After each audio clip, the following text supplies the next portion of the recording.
गांव में एक छोटा सा परिवार था, रामू और उसकी माँ दुर्गा देवी।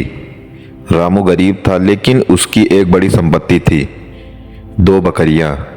वो बकरियां उसकी माँ के साथ दूध देती और परिवार की आमदनी का मुख्य जरिया थी। एक दिन रात के समय गांव में एक अजीब घटना हुई। अगले दिन जब रामू ने अपनी बकरियां चराने के लिए बाहर भेजी तो वो दोनों बकरियां गायब थीं।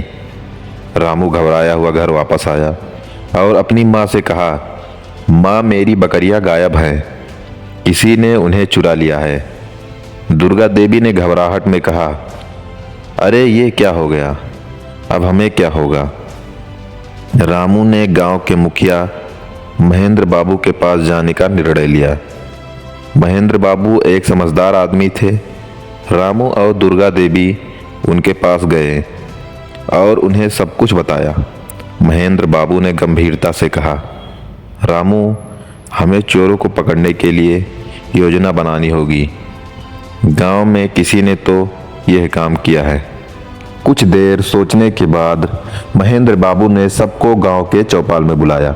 गांव वालों ने मिलकर तय किया कि आज रात सब चुपके से बकरियों के खुरों के निशान ट्रैक करेंगे। कुछ लोग रात को बकरियों के पास बैठे रहे, जबकि कुछ ने आसपास के जंगलों में जाकर किसी तरह संकेत ढूंढने की कोशिश की।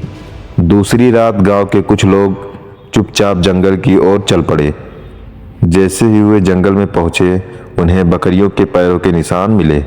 धीरे धीरे वे चोर तक पहुंच गए, जो गांव के एक दूसरे गरीब परिवार थे। वे बकरियां बेचने के लिए एक दलाल के पास जा रहे थे। गांव वाले ने चुपके से चोरों के पास पहुंचे और उन्हें घेर लिया। चोर डर के मारे कांप रहे थे। महेंद्र बाबू ने कहा, तुम्हें मालूम है कि गांव में बकरियां चोरी करना क्या अपराध है। चोरों ने डरते हुए बकरियां वापस कर दी और माफ़ी मांगी। रामू और उसकी माँ खुश थे कि उनकी बकरियां सही सलामत वापस आ गई। महेंद्र बाबू ने सबको समझाया, गांव में अगर कोई गलत काम करेगा तो हमें एकजुट होकर उसे सजा देनी होगी, ताकि कोई ऐसा अपराध ना हो। वो रात गांव में एक बड़ी खुशहाली का माहौल था। रामू और दुर्गा देवी बकरियों को लेकर घर लौटे और सबका दिल भर आया।